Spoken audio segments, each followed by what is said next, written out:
صلاة الله سلام الله على طه رسول الله. السلام علیکم ورحمۃ اللہ وبرکاتہ. الحمد للہ وکفا وسلام علی حبیبہ المصطفیٰ اما بعد فاعوذ باللہ من الشیطان الرجیم بسم اللہ الرحمن الرحیم. ان اللہ وملائکتہ یصلون علی النبی یا ایہا الذین آمنوا صلوا علیہ وسلموا تسلیما. اللہم صلی وسلم علی سیدنا محمد معدن الجود والکرم وآلہ واصحابہ الکرام وابنہ الکریم وبارک وسلم صلاة دائمة سرمدا ابدا. عزیزان اکرام وقار، بحمدہ تعالی و بکرم مصطفیٰ صلی اللہ تعالی علیہ وسلم، ہم نے آج سورہ مریم اور سورہ طٰہٰ کی تلاوتیں مکمل کی ہیں. اللہ کریم ہمیں مکمل قرآن عظیم صحیح تجوید سے تلاوت کرنے کی توفیق عطا فرمائے. سورہ مریم مشہور و معروف سورہ ہے قرآن عظیم میں، اور عورتوں میں اللہ تبارک و تعالیٰ نے اگر کسی خاتون کا نام کے ساتھ ذکر فرمایا ہے تو حضرت مریم کا ہی ہے. باقی دوسری عورتوں کا ذکر تو آیا ہے لیکن امرأ نام سے، یعنی عورت کے نام سے، نساء کہہ کر کے، لیکن سیدہ مریم کا باضابطہ نام آیا ہے اور انہی کے نام سے یہ سورہ بھی ہے. آج غالباً آپ کو یاد ہوگا سورہ آل عمران کی جب تلاوت ہوئی تھی تو مختصر سی چیزیں میں نے عرض کیا تھا کہ آل عمران کون ہے. میں سورہ مریم کی شروع سے تھوڑی سی باتیں عرض کر دوں کہ سیدہ مریم کون ہیں. یہ بنی اسرائیل کی وہ پاکیزہ خاتون ہیں. ان کے والد کا نام عمران ہے، ان کی ماں کا نام حنہ ہے. حضرت عمران ایک بڑے عابد و زاہد بزرگ تھے بنی اسرائیل کے، اور بیت المقدس کی خدمت کی ساری ذمہ داریاں آپ کے پاس تھیں. حضرت عمران وہ نبی نہیں تھے، اور ان کی بیوی حضرت حنہ، یہ دونوں بڑے ہی نیک اور بڑے پارسا عبادت گزار تھے. ان کی عمریں کافی ہو چکی تھیں لیکن ان کے ہاں کوئی اولاد نہیں تھی. یہ سردار تھے خدام کے، بیت المقدس کے. عمر کافی ہو جانے کے بعد ایک دن حضرت حنہ نے تو ایک پرندے کو دیکھا جو اپنے بچے کو منہ میں لے کر کے کچھ کھلا پلا رہی ہے، ماں اپنے بچے کو، اور اس سے محبت کر رہی ہے. تو اس پرندے کو دیکھ کر کے سیدہ حنہ رضی اللہ تعالیٰ عنہا نے اللہ رب العزت کی بارگاہ میں یہ منت کی، نذر کی، اے اللہ تو قادر مطلق ہے جسے جب چاہے اولاد دے. عمر تو ڈھل گئی لیکن اگر تو نے ایک بیٹا مجھے عطا کیا تو میں بیت المقدس کی خدمت کے لیے ہمیشہ اس کو وقف کر دوں گی. وہ خود بھی خدمت گزار تھیں، ان کے شوہر خدام کے سردار تھے. تو اللہ تبارک و تعالیٰ کی بارگاہ میں نذر کیا انہوں نے، اور قرآن پاک میں یہ تیسرے پارے میں ہم نے آیت پڑھی ہے، انی نذرت. یہ حضرت وَإِذْ قَالَتِ امْرَأَتُ عِمْرَانَ رَبِّ إِنِّي نَذَرْتُ لَكَ مَا فِي بَطْنِي. یاد کرو جب عمران کی بیوی نے کہا کہ اے رب میں نے تجھ سے یہ نذر کر لی، منت کر لی کہ جو کچھ میرے پیٹ میں تو عطا کرے گا بیٹا ہو تو میں تیرے بیت المقدس کی خدمت کے لیے وقف کر دوں گی. اللہ تبارک و تعالیٰ نے دعا سن لی اور حمل کے آثار ہوئے بڑھاپے میں. لیکن جب بچے کی ولادت ہوئی تو لڑکا نہیں لڑکی پیدا ہوئی. فلما وضعتها قالت رب انی وضعتها انثى. وہ خود کہتی ہیں حضرت حنہ کہ جب بچے کی ولادت ہوئی تو لڑکا نہیں ہے، اے مولا یہ تو لڑکی ہے، اور لڑکی لڑکے کی طرح نہیں ہوتی. بہت سارے احکام الگ ہیں لڑکی کے لیے اور لڑکوں کے لیے. ظاہر سی بات ہے ہر شریعت میں معاملات الگ رہے ہیں. اور ان کی منت یہ تھی کہ بیت المقدس کی خدمت میں وقف کرنا ہے. تو اس وقت تک کبھی ایسا رواج نہیں تھا کہ عورتوں کو مسجد اقصیٰ بیت المقدس کی خدمت کے لیے وقف کیا جاتا ہو یا کوئی خادمہ بنتی ہوں، ایسا نہیں تھا. تو ان کو ایسا لگا کہ اب میں نے جو منت کی تھی اللہ رب العزت کی بارگاہ میں وہ میں پوری نہیں کر سکوں گی. میں نذر مان چکی تھی، اب میں کیسے کروں، لڑکی پیدا ہو گئی ہے. لیکن اللہ تبارک و تعالیٰ نے ان پر الہام فرمایا، یعنی ان کے دل پر یہ بات القاء فرمائی. رب تعالیٰ نے فرمایا فَتَقَبَّلَهَا رَبُّهَا بِقَبُولٍ حَسَنٍ. تیری اسی بیٹی کو ہی اللہ تعالیٰ نے اچھے انداز میں پسند کر لیا ہے اور قبول کر لیا ہے. لڑکی ہی صحیح وہ مسجد اقصیٰ کی خدمت کے لیے وقف ہو گئی۔ تو روایات میں یہ ہے کہ حضرت حنا نے ان کو دودھ پلانے کی مدت تک اپنے پاس رکھا، اور بعض نے کہا ہے کہ نہیں، اس سے قبل ہی بیت المقدس میں لا کر کے خدام کے حوالے کر دی، اور ان کے شوہر حضرت عمران کا انتقال ہو چکا تھا۔ بعض روایت میں ہے کہ حضرت مریم ان کے ولادت سے پہلے ہی انتقال ہوا، بعض میں ہے کہ جب وہ شیر خارگی میں تھی یعنی دودھ پینے کے زمانے میں تھی تب انتقال ہوا۔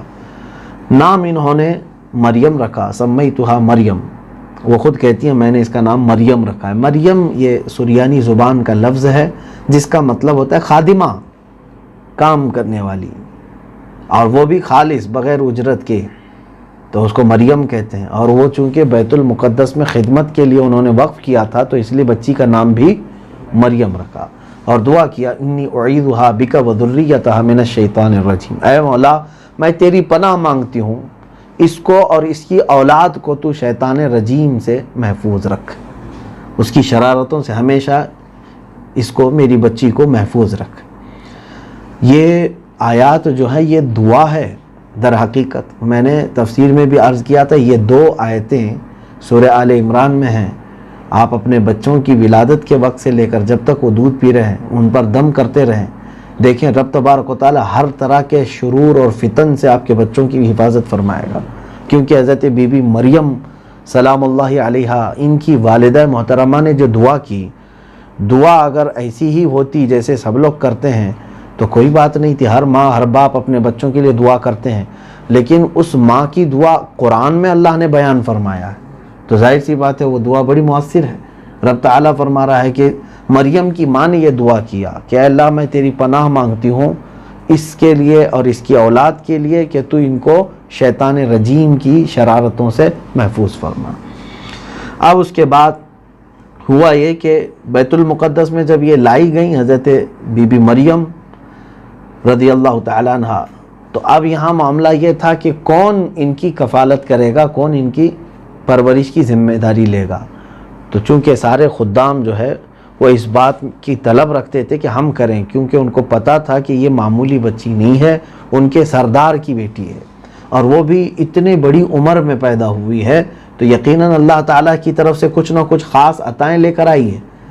قرآن اندازی کی گئی تو اس وقت حضرت زکریا علیہ السلام وہ نبی بھی تھے اور لوگوں کو تبلیغ و رشد و ہدایت کا کام فرماتے تھے، اور مسجد اقصیٰ بیت المقدس میں وہ ہمیشہ حاضر باش تھے۔ تو آپ کے نام کا قرآن نکلا، حضرت زکریا علیہ السلام نے حضرت بی بی مریم کو قبول کر لیا، جبکہ حضرت زکریا علیہ السلام کی عمر اس وقت 80 سال کی تھی اور انہیں خود بھی اولاد نہیں تھی۔ حضرت زکریا علیہ السلام کو بھی اولاد نہیں تھی، حضرت بی بی مریم کو انہوں نے لیا، اور ان کے دل میں یہ تمنا جاگی کہ رب ذوالجلال مریم کے باپ اور ماں کو ان کے بڑھاپے میں اولاد دے سکتا ہے تو مجھے بھی دے سکتا ہے۔ مایوسی تو نہیں ہونی چاہیے، یہاں شادی کر کے 2 سال ہوئے پریشان ہو رہے ہیں لوگ، بچے نہیں ہو رہے۔ میرے عزیزو صبر رکھو، اللہ رب العزت کی ذات سے امید رکھو، تو ہمیشہ یہ دعا کرو کہ اے اللہ میرے حق میں بہتر ہو تو عطا فرما، اور وہ تم سے بہتر جانتا ہے کہ تمہارے حق میں کون سی اولاد بہتر ہے۔ ضد کرنا اس طرح کہ مجھے بیٹا چاہیے، ضد کرنا اس طرح کہ مجھے بیٹی چاہیے، ضد کرنا اس طرح کہ نہیں مجھے کچھ تو اولاد چاہیے ہی چاہیے، تم نہیں جانتے تمہارے مستقبل کے لیے کیا مناسب ہے۔ اللہ کے رحم و کرم پر چھوڑ دو، اے قدیر و جبار خدا میرے حق میں جو بہتر ہے وہ اولاد عطا فرما۔ حضرت زکریا علیہ السلام 80 سال کی عمر تک صبر کیے ہیں، حضرت ابراہیم علیہ السلام 90 سال کی عمر تک صبر فرمائے، تو یہ تو ان نئے جوڑوں کے لیے بہت عبرت کی بات ہے اور ان کے لیے ایک بہترین سبق ہے کہ اگر کسی وجہ سے بچوں کی ولادت میں تاخیر ہو رہی ہے تمہارے تو صبر رکھو، اللہ کریم ہے، اگر اس نے تمہاری مقدر میں لکھا ہے تو وہ ضرور دے کر رہے گا انشاءاللہ۔ حضرت بی بی مریم کو انہوں نے لیا اور مسجد اقصیٰ بیت المقدس میں ایک محراب، سب کی الگ الگ محرابیں تھیں، جو خدام وہاں کام کرتے تھے مسجد میں ہمیشہ کے لیے جو وقف تھے وہ خدمت کے بعد جا کر کے جس جگہ پر آرام کرتے اس کو محراب کہا جاتا، تو حضرت سیدہ مریم کا بھی ایک محراب بنایا گیا۔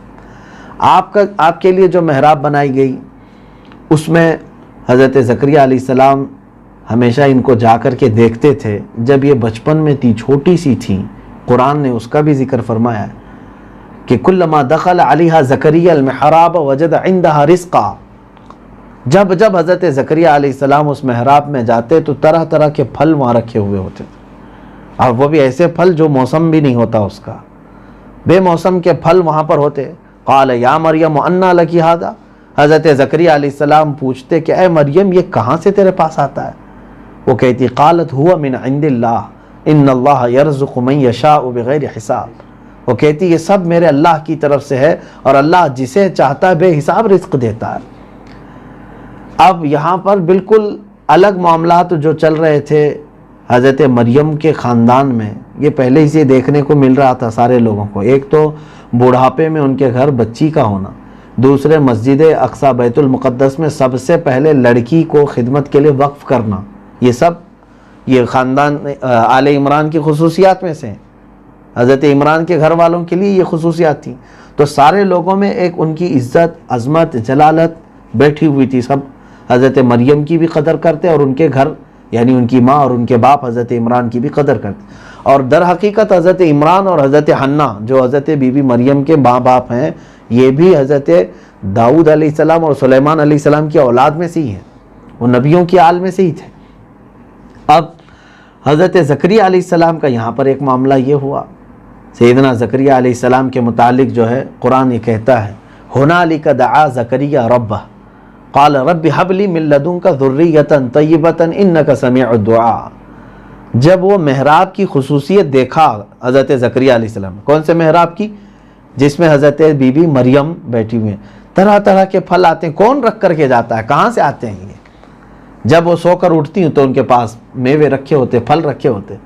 سیدنا زکریہ علیہ السلام اب اسی محراب میں کھڑے ہوتے ہیں. ہنالک قرآن میں لفظ ہے ہنالک، وہیں پر کھڑے ہو کر دعا زکریہ ربہ، زکریہ علیہ السلام نے اپنے رب سے دعا کی.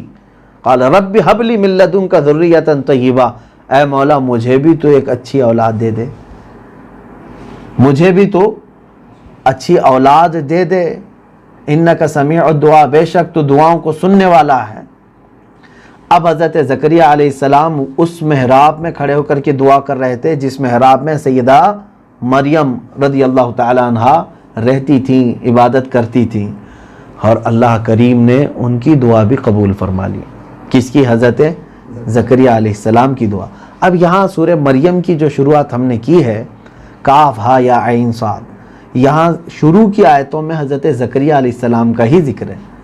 ذکر رحمت ربک عبدہ زکریہ اذ نادى ربه نداء خفيا قال رب انی وهن العظم منی واشتعل الرأس شیبا ولم اکن بدعائک ربی شقیا.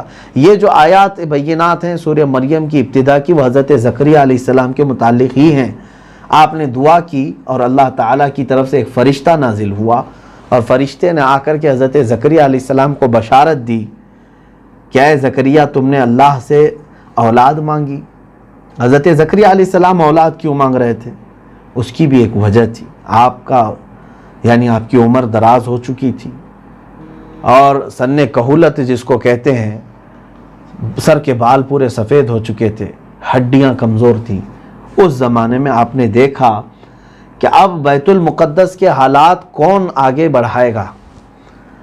حضرت زکریہ علیہ السلام اس وقت واحد نبی تھے جو پورے بیت المقدس کے انتظامات بھی دیکھ رہے تھے اور لوگوں کی رشد و ہدایت کا سامان بھی کر رہے تھے. آپ کو یہ فکر لاحق ہو گئی کہ اب میں جیسی دنیا سے رخصت ہو جاؤں تو کہیں میرا نام استعمال کر کے خاندان کے دیگر افراد یا یہودی اس سے قبل بھی وہ کرتے رہے بیت المقدس کا غلط استعمال کرنے لگ جائیں، اور پھر یہاں اللہ کی عبادت کی بجائے وہ شرک و بت پرستی وغیرہ کو عام نہ کر دے. اس لیے انہوں نے یہ دعا کی کہ اے مولا مجھے میری نسل میں بھی ایک عطا کر دے اور اس کو نبی بنا کر کے بھیج. جیسے کہ حضرت زکریہ علیہ السلام کی دعا ہے ربی لا تذرنی فردا وانت خیر الوارثین، اے اللہ مجھے تنہا مت چھوڑ دے اور تو بہترین وارث دینے والا ہے. تو اللہ تعالیٰ نے آپ کی دعا قبول فرما لی، اور فرشتے کو حکم ہوا، فرشتے نے آ کر کے حضرت زکریہ علیہ السلام کو بشارت دی کہ اے زکریہ مبارک ہو، اللہ تمہارے گھر میں بیٹا عطا فرمائے گا. اب وہ تیسرے پارے میں بھی ہے، یہی ذکر، اور یہی سورہ مریم میں بھی ذکر ہے. تیسرے پارے میں اس طرح ہے فنادته الملائکۃ وهو قائم یصلی فی المحراب ان اللہ یبشرک بیحییٰ مصدقا بکلمات من اللہ وسیدا وحصورا ونبیا من الصالحین. اللہ تعالیٰ بشارت دیتا ہے زکریا کو کہ یحییٰ نام سے تمہیں ایک بیٹا دیا جائے گا جو نہایت ہی پاک ہوگا، صالح ہوگا اور ستھرا ہوگا، اور اسے نبی بنا کر کے اللہ بھیجے گا. اور چند دنوں کے بعد حضرت زکریا علیہ السلام کے گھر میں بھی بیٹے کی ولادت ہوئی. وہ حضرت یحییٰ علیہ السلام ہے. پیدا ہوتی ہی اللہ تعالیٰ نے ان کو بھی نبوت عطا فرمائی. یہ زمانہ دونوں قریب، ادھر حضرت مریم بڑی ہو رہی تھی، ادھر حضرت زکریا علیہ السلام کے گھر بھی ولادت کی خوشخبری آ رہی تھی. حضرت مریم جوان ہو چکی تھی جب تک کہ حضرت زکریا کے گھر میں حضرت یحییٰ کی ولادت کا معاملہ چل رہا تھا، تب تک وہ جوان ہو چکی تھی. لیکن درمیان میں یہاں رک کر کے کہتا ہوں حضرت زکریا علیہ السلام کو 80 سال کی عمر میں بیٹا ہوا. ان کی بیوی کی عمر بھی غالباً تقریباً اسی کے آس پاس تھی. یہ عمر عموماً بچے پیدا کرنے کی نہیں ہوتی، لیکن اللہ رب العزت جب چاہے، جسے چاہے، جیسے چاہے عطا فرمائے. اب یہاں پر ایک چیز جو قابل غور ہے میرے عزیزوں، مفسرین میں سے الحمدللہ اہل سنت و جماعت کا عقیدہ اس سے صاف ظاہر ہوتا ہے. حضرت زکریا علیہ السلام کا اسی محراب میں کھڑے ہو کر کے دعا کرنا جس محراب میں حضرت بی بی مریم بیٹھی ہوئی. بیت المقدس تو کافی بڑی ہے، مسجد اقصیٰ کہیں سے بھی وہ دعا کرتے، لیکن قرآن میں یہ لفظ آیا ہے ہنالک دعا، وہیں پر کھڑے ہو کر کے انہوں نے دعا کیا. اس سے پتہ چلتا ہے کہ جہاں اللہ کے صالح بندے بیٹھتے ہیں وہ جگہ دعاؤں کی قبولیت کی ہوتی ہے، وہ جگہ مستجاب ہوتی ہے. حضرت زکریا علیہ السلام نبی ہیں آلریڈی، حضرت بی بی مریم نبی ہیں، عورت نبی نہیں ہو سکتی. وہ ایک صالحہ ہیں، اللہ کی ایک پاکیزہ نیک بندی ہیں. تو آپ اندازہ کریں ایک نبی کی دعا، حضرت زکریا علیہ السلام کون ہے؟ نبی ہیں. ایک نبی کی دعا اور غیر نبی جہاں بیٹھی ہیں یعنی حضرت مریم، اس جگہ ان کی دعا قبول ہوتی ہے، تو پھر ایک امتی کی دعا جالیوں کے سامنے، اپنے نبی کے سامنے کیوں نہیں قبول ہوگی؟ یقیناً وہ جگہ اور زیادہ مستجاب ہے جہاں خود بنفس نفیس مصطفیٰ کریم صلی اللہ علیہ وسلم آرام فرمائے، جو سارے نبیوں کے سردار ہیں. عزیزان گرامی وقار، اس سے ایک نقطہ سمجھ میں آیا کہ اللہ والے جہاں پر آرام فرما رہے ہیں وہ جگہیں دعاؤں کی قبولیت کی ہوتی ہیں.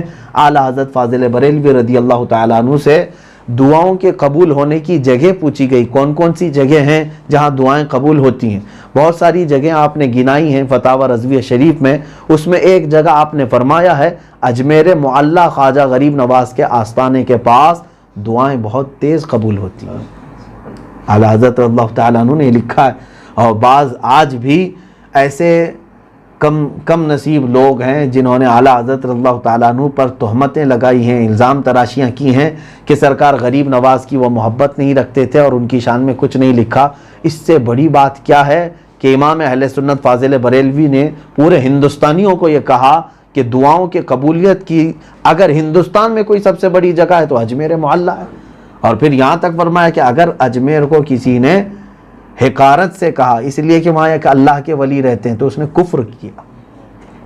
اللہ کے ولی سے دشمنی کی وجہ سے اگر اجمیر کو ہلکے میں لے لیا، جبکہ اجمیر میں سارے لوگ رہ رہے، لیکن اس شہر کی بے ادبی اگر کسی نے کی، اس کو ہلکے زبان میں استعمال کیا صرف سرکار غریب نواز رضی اللہ تعالیٰ عنہ کے بغض اور عداوت میں، تو فاضل بریلوی اعلیٰ حضرت رضی اللہ تعالیٰ عنہ نے فرمایا اس نے کفر کیا. حرام اور بدعت کی بات نہیں فرمایا، کفر کیا، کیونکہ اس نے اللہ کے ایک ولی کی دشمنی میں یہ اس طرح کے جملے کہیں. بہرحال میرے عزیزو، بات یہ عرض کرنی ہے کہ اللہ کے محبوب جہاں ہیں وہاں دعائیں قبول ہوتی ہیں. اب آئیے سیدہ بی بی مریم رضی اللہ تعالیٰ عنہ جب جوان ہوئیں، اب آپ کے ساتھ جو معاملات ہوئے، انتہائی شرافت، انتہائی پاکیزگی اور اللہ تبارک و تعالیٰ کی عبادت میں ہمیشہ مصروف رہنے والی یہ سیدہ بی بی مریم ایک لمحہ بھی یہ ضائع نہیں کرتی تھی بیت المقدس میں، ایک لمحہ بھی ضائع نہیں کرتی تھی. ایک دن ایسا ہوا کہ ایک فرشتہ ان کے پاس نازل ہوا، اور اکثر روایات میں یہ وہ فرشتہ حضرت جبرائیل علیہ السلام تھے. جبرائیل علیہ السلام تشریف لائے تو حضرت بی بی مریم نے جب ایک کسی کو دیکھا اپنے آس پاس آہٹ محسوس کی تو خوف کے مارے ہٹ گئی اور کہا قالت انی اعوذ بالرحمن منک ان کنت تقیہ، میں اللہ کی رحمان کی پناہ مانگتی ہوں، اگر تمہارے اندر تقوی ہے تو دور رہو، کیا مسئلہ ہے، کیوں آئے ہو؟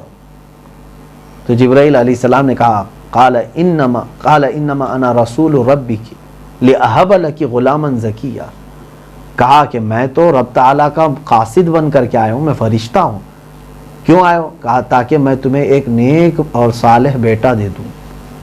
اب حضرت بی بی مریم نے سوال کیا قالت انا یکون لی ولد ولم یمسسنی بشر، کیسے مجھے بیٹا ہو سکتا ہے، آج تک مجھے کسی بشر نے چھوا بھی نہیں ہے۔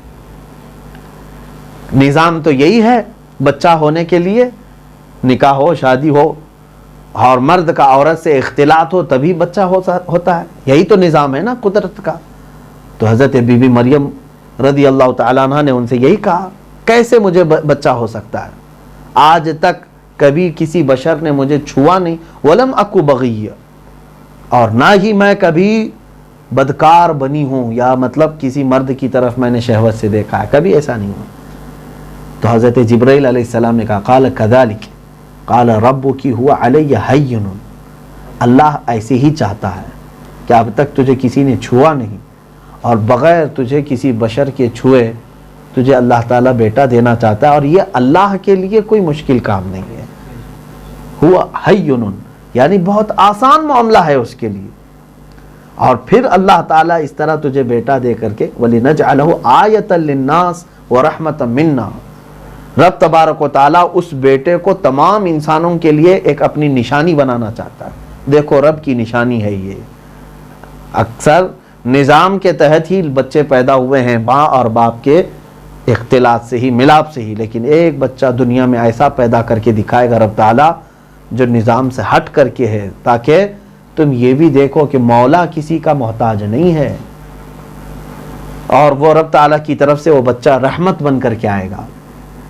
حضرت بی بی مریم نے یہ کہا، اور اس کے بعد حضرت بی بی مریم کو جبرائیل علیہ السلام نے کہا، پھر ان کے دامن پر آپ نے پھونک ماری، دور سے ہی آپ نے پھونک دیا، جیسے حضرت جبرائیل علیہ السلام نے پھونک ماری حضرت بی بی مریم کو حمل ہو گیا، حمل کے آثار ان کو نظر آئے۔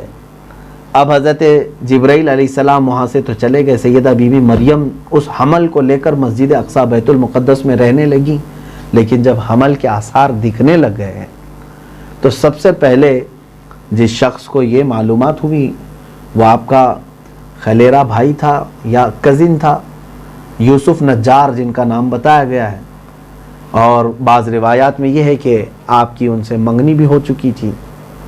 تو یوسف نجار کو یہ حمل کے علامات دکھ گئے تو ظاہر سی بات ہے وہ اس کے ذہن میں عجب طرح کے وسوسے آنے لگے، مریم اور حمل کیسے ہو سکتا ہے؟ اس وقت پاکی میں اگر کوئی قسم کھاتا تو حضرت مریم کی نام سے قسم کھاتا تھا۔ دنیا میں اتنی آج بھی ہے، بی بی مریم کا نام ہی پاکی کے لیے لیا جاتا ہے۔ تو یوسف نجار کے دماغ میں یہ خیال بھی آیا کہ مریم کو ایسا کیسے ہو گیا۔ پھر جب ان کی عبادت دیکھتا، زہد و تقوی ایک لمحے کے لیے بھی یہ نکلتی نہیں ہے اپنے محراب سے، تو پھر دل میں یہ ہوتا کہ میں شک نہیں کر سکتا۔ آخر اسی شش و پنج میں ایک دن پوچھ لیا، کہا کہ اے مریم، مجھے دماغ میں ایک سوال آتا ہے، میں چاہتا ہوں کہ تشفی ہو جائے۔ کیا دنیا میں کبھی کسی زمین پر بغیر بیج کے فصل آئی ہے؟ کھیتی میں اگر کوئی بیج نہ ڈالے اور فصل آ گئی ہے؟ اس طرح سے گھما کر کے سوال کیا۔ حضرت بی بی مریم نے کہا کیوں نہیں، اللہ اگر چاہے تو بغیر بارش بغیر بیج کے فصل نکالتا ہے، اللہ کے لیے آسان ہے، کیا تم رب تعالیٰ کی قدرت پر شک کرتے ہو؟ اس نے کہا نہیں، مجھے رب تعالیٰ کی ذات پر کوئی شک نہیں، وہ کن کہتا ہے تو ہو جاتی ہیں چیزیں۔ تو حضرت بی بی مریم نے کہا تم صرف بیج کی بات کر رہے ہو، اللہ تبارک و تعالیٰ نے جس بچے کو دنیا میں لانا ہے، باپ نہیں ہے نا، ماں تو ہے، لیکن کریم خدا رب ذوالجلال نے بغیر باپ اور بغیر ماں کے آدم کو پیدا کیا ہے۔ باپ بھی نہیں ہے، اماں بھی نہیں ہے، تو اس کے لیے یہ صرف بغیر باپ کے پیدا کرنا کون سا مشکل کام ہے؟ اللہ تبارک و تعالیٰ کے لیے کوئی مشکل نہیں. تو اس کو تشفی ہوئی. پھر یہ بات جب پھیلی بنی اسرائیل میں، بنی اسرائیل ایک ڈھیٹ قوم ہے اور اکثر یہ چھوٹی چھوٹی چیزوں میں پڑے رہنا، ہر بات پر سوال کرنا، اعتراض کرنا ان کی عادتیں رہی ہیں. تو بنی اسرائیل میں جب یہ باتیں پھیل گئیں تو وہ حضرت بی بی مریم کو طعن و تشنیع کرنے لگیں کہ بیت المقدس سے ان کو نکالنا چاہیے، پھر ان سے کوئی بڑا گناہ ہو چکا ہے، معاذ اللہ، تہمتیں لگانا شروع. حضرت سیدہ بی بی مریم کو جب یہ خبریں ملنے لگی تو آپ خود ہی بیت المقدس سے دور چلی گئیں، آبادی سے ہٹ گئیں، اپنی قوم سے چلی گئیں، کیونکہ اللہ تعالیٰ نے آپ کو القاء فرمایا. اب بچے کی ولادت کا وقت قریب آ گیا. جب قریب آیا تو آپ بستی سے دور کھجوروں کی، جہاں پر ایک جھنڈ تھے، بہت سارے درخت تھے، ان کے بیچ چلی گئیں. اب درد زہ شروع ہوا. وہ بھی واقعات اللہ نے بیان فرمائے. فَأَجَاءَهَا الْمَخَاضُ إِلَى جِذْعِ النَّخْلَةِ، یعنی وہ اسی خوف سے ایک کھجور کے تنے کے پاس یا اس کے جڑ کے پاس آ کر بیٹھ گئیں اور سخت شدت کا درد ان کو ہونے لگا. اب اندازہ کریں کہ حضرت بی بی مریم نے جو اس وقت کہا، انہوں نے کہا یا لیتنی مت قبل ھذا وکنت نسیا منسیا، اے کاش میں اس سے پہلے مر گئی ہوتی. اتنا درد. تو درد زہ جو ہوتا ہے، ڈیلیوری کا جو درد عورتوں کو ہوتا ہے، وہ بہت زیادہ سخت ترین ہوتا ہے، ان کی آزمائش ہوتی ہے میرے عزیز. ہم سمجھ نہیں سکتے اور کوئی مرد اس کو ایکسپلین نہیں کر سکتا. جو عورتیں اس درد سے گزرتی ہیں وہی جانتی ہیں. بس اتنا سمجھ لیں کہ وہ موت کے منہ میں جا کر واپس آتی ہیں. روح نکلنے کے وقت اس کے لیے جتنے درد ہوتے ہیں، قریب قریب وہ موت کے منہ کے قریب جا کر کے وہ واپس آتی ہیں. اس طرح شدت کے درد وہ برداشت کرتی ہیں. سیدہ بی بی مریم نے یہ کہا وَكُنْتُ نَسْيًا مَنْسِيًّا، اور میں بھولی بھلائی ہوئی ہو جاتی یہ درد آنے سے پہلے. لیکن اللہ تعالیٰ نے مدد فرمائی. ہاں، ایک ہی خاتون کو میں نے دیکھا ہے تاریخ میں جس نے کبھی درد کا ذکر نہیں کیا، اور وہ ہے بی بی آمنہ رضی اللہ عنہا. نہ حمل کے درد کا ذکر کیا، نہ ولادت کے درد کا ذکر کیا. اور درد ہو بھی کیسے کہ گود میں وہ آ رہا ہے جو سارے دردوں سے آزاد کرے، میرے آقا صلی اللہ تعالیٰ علیہ وسلم کی والدہ نے. بہرحال حضرت سیدہ بی بی مریم جب اس درد کی شدت سے عرض کر رہی تھی بارگاہ الہی میں، اللہ تعالیٰ نے قرآن میں یہ بھی فرمایا فناداہا من تحتہا اللہ تحزنی، اللہ تعالیٰ نے انہیں آواز دی. اور ایک روایت ہے فرشتے نے آواز دی کہ نہ گھبراؤ، پریشان مت ہو، غمگین مت ہو. قد جعل ربکی تحتکی سریہ، اللہ تبارک و تعالیٰ تیرے پیروں کے نیچے سے ایک چشمہ جاری کرے گا، اور پھر درخت کے اس تنے کو پکڑو اور ہلاؤ، پکی کھجوریں گریں گی. حضرت بی بی مریم نے درخت کو ہلایا تو ان کے اوپر پکی کھجوریں گریں. آپ وہ پکی کھجوریں لے کر کھانے میں مصروف تھیں، تب حضرت عیسیٰ علیہ السلام کی ولادت ہوئی. اس سے ایک چیز یہ بھی بزرگوں نے فرمایا کہ ولادت کا درد اگر زیادہ ہو جائے تو پکی کھجوریں عورتوں کو دو، انشاءاللہ العزیز سیدہ بی بی مریم کے نام سے اس درد میں اللہ تعالیٰ انہیں افاقہ عطا فرمائے گا. جب حضرت عیسیٰ علیہ السلام کی ولادت ہوئی، آپ نے انہیں لیا اور وہیں پیروں کے پاس سے ایک چشمہ جاری تھا، میٹھے پانی کا چشمہ جو اس سے پہلے نہیں تھا. یہ جگہ جو ہے بیت اللحم آج بھی ہے، آج بھی فلسطین میں موجود ہے، جس پر غاصب اسرائیلیوں نے آج قبضہ کر رکھا ہے. بیت اللحم جہاں حضرت عیسیٰ علیہ السلام کی پیدائش ہوئی. اب وہ بچے کو اٹھائیں اور اس کے بعد اب وہ گھبرانے لگیں، کیا کروں اب یہ بچے کو لے کر کے میں قوم کے پاس کیسے جاؤں. ظاہر سی بات ہے ہر طرح کے طعن و تشنیع کرنے والی قوم ان کے سامنے تھی، کیا بولیں گے، کیا پوچھیں گے. تب اللہ تعالیٰ نے اس کا بھی انتظام فرمایا، ان کے دل پر یہ بات القاء فرمائی. ارشاد فرمایا فکلی وشربی وقری عینا، تو کھا پی اور اپنی آنکھوں کو ٹھنڈی رکھ. فَإِمَّا تَرَيْنَ مِنَ الْبَشَرِ أَحَدًا، اگر کوئی تجھے دیکھتا ہے اس حالت میں بچہ لے کر جا رہی، فَقُولِي إِنِّي نَذَرْتُ لِلرَّحْمَنِ صَوْمًا، اس سے کہنا کہ میں آج چپ رہنے کا روزہ رکھی ہوں. کہنا کا مطلب اشارہ کرنا، اشارے سے بتانا کہ میں آج بات نہیں کر سکتی، بات نہ کرنے کا روزہ. ان کی شریعتوں میں پہلے ایک روزہ وہ بھی ہوتا تھا، کسی سے بات نہ کرنے کا روزہ. میرے خیال سے بہت ضرورت ہے یہ عورتوں کو کہ چپ رہنے کا. اگر وہ روزہ سیکھ لیں تو بہت ساری بلاؤں سے وہ محفوظ ہو جائیں گے. روزہ تو ہماری شریعت میں نہیں ہے، لیکن عادت بھی اگر ڈال لیں چپ رہنے کا، کیونکہ ان سے زیادہ تیز زبان شاید ہی کسی کے پاس ہو. اللہ خیر فرمائے. حضرت بی بی مریم قوم کے پاس آئیں اور پھر دیکھنے والے ایسے جملے کسنے لگے. کیا کہا؟ یا اخت ہارون ما کان ابوکی امرأ سوء وما کانت امکی بغیہ.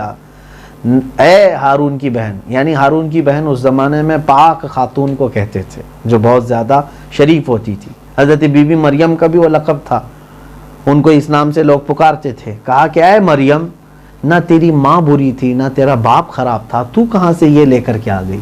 بغیر شادی کے بغیر نکاح کے بچہ کیسے لے کے آئی؟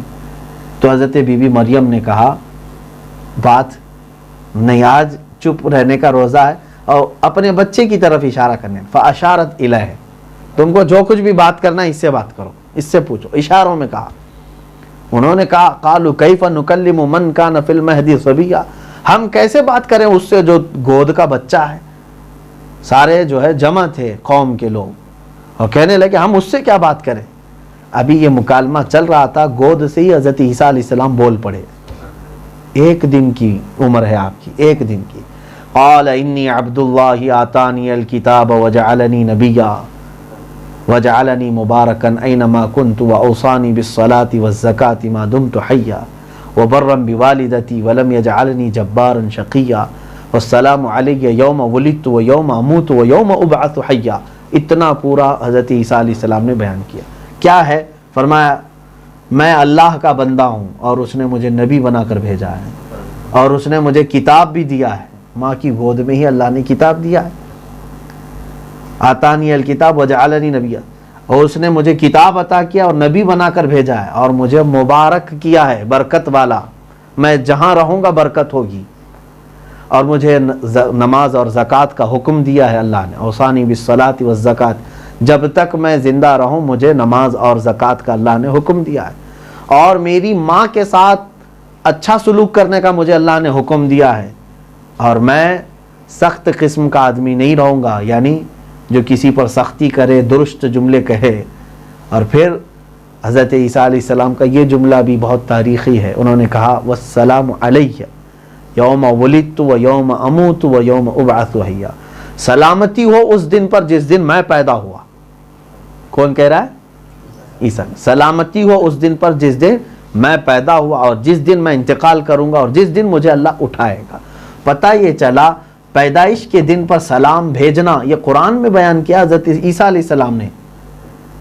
پیدائش کے دن پر سلام بھیجنا یہ عیسیٰ علیہ السلام نے خود فرمایا کہ جس دن میں پیدا ہوا اس دن اللہ کی سلامتی ہو.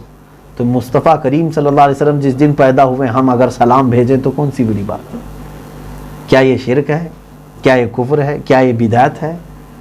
عیسیٰ علیہ السلام خود اپنی پیدائش کے دن پر سلام بھیج رہے ہیں اور پوری امت مل کر مصطفیٰ کریم کی پیدائش پر سلام بھیجے. تو میرے عزیزو یہ عین ادب ہے اور عین تعلیم قرآن ہے. قرآن نے جو تعلیم دیا. تو بہت ساری باتیں یہ ہیں. حضرت عیسیٰ علیہ السلام نے جب اتنی گفتگو فرمائی تو سارے کے سارے تعجب میں رہ گئے. ایسا کیسے ہو سکتا ہے کہ گود کا بچہ بات کرے؟ ظاہر سی بات ہے اگر گود کا بچہ بات کرنے لگ جائے تو کیا یہ معجزہ نہیں ہے؟ اگر نبی سے ہو گیا. اور یہ ہم سب کے لیے ایک اچھمبے کی بات نہیں ہے، تعجب کی بات نہیں. بہرحال قوم خاموش ہو گئی. انہوں نے ایذا نہیں دیا، تکلیف نہیں پہنچائی. حضرت بی بی مریم سیدنا عیسیٰ علیہ الصلوۃ والتسلیم کو لے کر آئے. اس کے بعد حضرت عیسیٰ علیہ السلام نہیں بولے. پھر جو بچوں کی عمر ہوتی ہے بولنے کی اسی وقت بولے. ایسا نہیں کہ اسی وقت سے روزانہ بولنا شروع کر دیا تھا 1 دن کی عمر سے. وہ ایک ہی بات آپ نے فرمائی، اتنے جملے، اس کے بعد پھر خاموش ہو گئے جیسے دودھ پیتے ہیں بچے ویسے. لیکن اتنا ہے تاریخ میں کہ اللہ تعالیٰ نے ماں کی گود میں پہلا دن تھا اسی دن آپ کو نبوت عطا فرمائی تھی، آپ نبی بن گئے. بہت کم عمر میں جن انبیاء کو اللہ نے اعلان نبوت کا حکم فرمایا، نبی تو عالم ارواح میں ہی چن لیے گئے ہیں کہ کس کو نبی بنانا ہے. لیکن دنیا میں جس کو اعلان کرنے کا حکم آیا اور اللہ تعالیٰ نے انہیں آگاہ کیا کہ اب آپ نبی ہیں اور اعلان فرمائیں، وہ 3 نبیوں کا ذکر ملتا ہے۔ ایک حضرت یوسف علیہ السلام، جب آپ کو کنویں میں ڈالا گیا تھا، آپ کی عمر بھی جب کم تھی۔ دوسرے حضرت یحییٰ علیہ السلام، ان کو بھی پیدائش پر ہی اللہ نے نبی بنایا، جیسے کہ ابھی میں نے بتایا زکریا علیہ السلام کو یہ بشارت ہی دے دی گئی تھی کہ تمہارے گھر جو بیٹا پیدا ہوگا وہ نبی بن کے پیدا ہوگا۔ اور پھر حضرت عیسیٰ علیہ السلام، پہلے دن ہی پیدائش کے آپ کو نبوت کے اعلان کا حکم ہو گیا۔ باقی رہی بات مصطفیٰ کریم صلی اللہ تعالیٰ علیہ وسلم 40 سال کی عمر میں نبی بنے نہیں، بلکہ نبی ہونے کا اعلان فرمایا، جبکہ میرے آقا نے فرمایا کنت نبیا وآدم بین الماء والطین، میں تو اس وقت بھی نبی تھا جب آدم کو مٹی اور پانی میں گوندھا جا رہا تھا علیہ الصلاۃ والتسلیم۔ حضرت بی بی مریم رضی اللہ تعالیٰ عنہا حضرت عیسیٰ علیہ السلام کو لے کر جیسی اپنی بستی میں آئیں، اب معاملات پھیل گئے، بہت ساری باتیں پھیلیں۔ اس زمانے میں روم کے کسی ایک گورنر نے، بادشاہ نے خواب دیکھا، اور وہ خواب بہت عجیب و غریب تھا۔ اس نے کاہنوں سے پوچھا کہ اس خواب کی کیا تعبیر ہے کہ میں نے آسمان سے رات کے وقت ایک سورج نکلتے دیکھا اور اچانک زمین پر گرتے ہوئے دیکھا۔ تو کاہنوں نے کہا ضرور ایک ایسے بچے کی ولادت ہوئی ہے مقدس مقام پر جو پوری اس وقت اللہ رب العزت کی محبت اور حق دین کو پھیلائے گا۔ اس نے یہ خبر، جو ملک روم کا تھا، بادشاہ ہے یا گورنر ہے، اس نے ملک شام جو اس وقت وہاں کا بادشاہ تھا اس کے پاس یہ خبر بھیجوائی۔ ملک شام کے بادشاہ کے پاس جب یہ خبر آئی تو اس نے اپنے وزیروں اور سپاہیوں کو بھیجا دیکھنے کے لیے کہ جاؤ بیت المقدس میں آج کل کسی بچے کی ولادت ہوئی ہے۔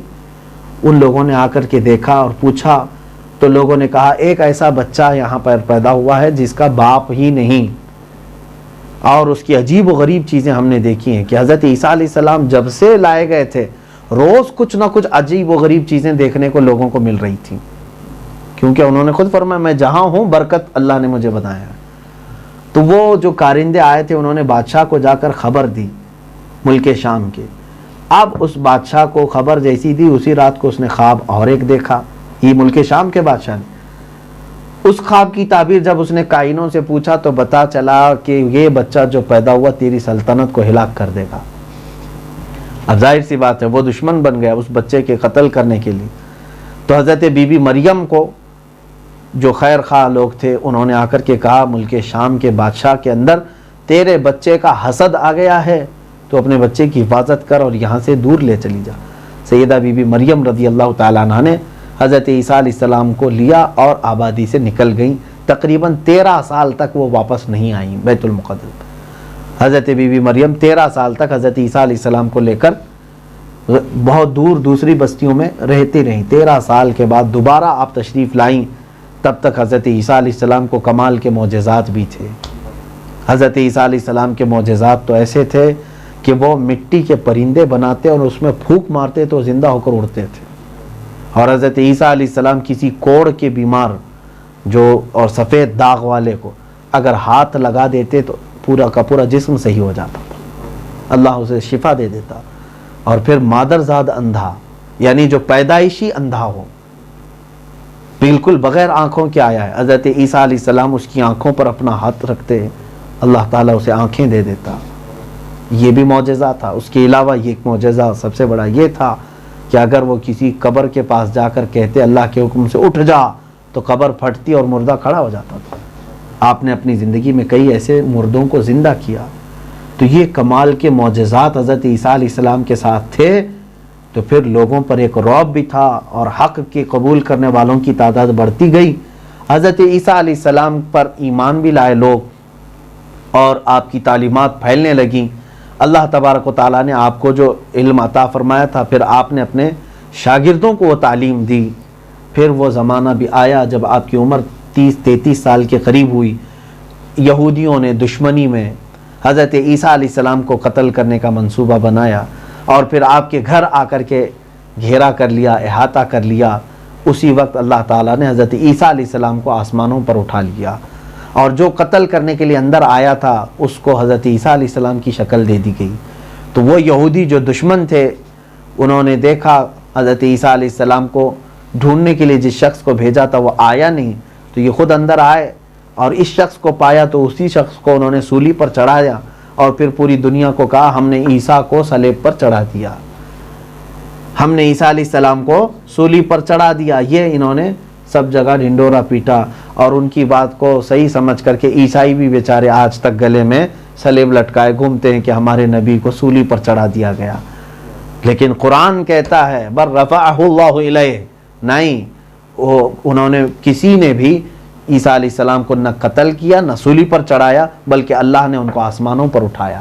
اب بھی عیسیٰ علیہ السلام زندہ موجود ہیں, اب بھی وہ موجود ہیں آسمانوں پر, اور رب تعالیٰ جب چاہے گا قیامت کے قریب پھر دوبارہ حضرت عیسیٰ علیہ السلام کو زمین پر نازل فرمائے گا.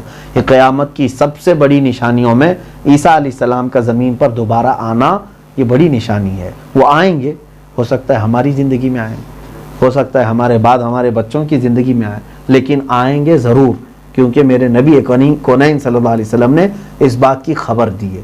اور پھر تقریباً وہ 40 سال تک یہاں پر اپنی حکومت قائم فرمائیں گے اور پوری دنیا میں حضرت عیسیٰ علیہ السلام اسلام کی تبلیغ اور اس کی اشاعت فرمائیں گے. پھر آپ مدینہ طیبہ جائیں گے, رسول کریم صلی اللہ تعالیٰ علیہ وسلم کی بارگاہ میں, وہیں پر آپ کا انتقال ہوگا. اور میرے آقا صلی اللہ تعالیٰ علیہ وسلم کی پائنتی جانب ایک جگہ اب بھی خالی ہے, وہ حضرت عیسیٰ علیہ السلام کے لیے مخصوص ہے. عیسیٰ علیہ السلام وہاں پر دفن ہوں گے. یہ پوری باتیں جو تھی تفصیلاً میں نے عرض کیا. ہو سکتا ہے بہت ساری چیزیں بیان کرنے سے رہ گئی ہوں, اس سے ہمیں بہت ساری عبرت اور بہت ساری معلومات حاصل کرنے کی ضرورت ہے. عزیزان گرامی, وقت کافی نکل چکا ہے. سورہ مریم کو ہی میں نے پورے طور پر نہیں عرض کر سکا.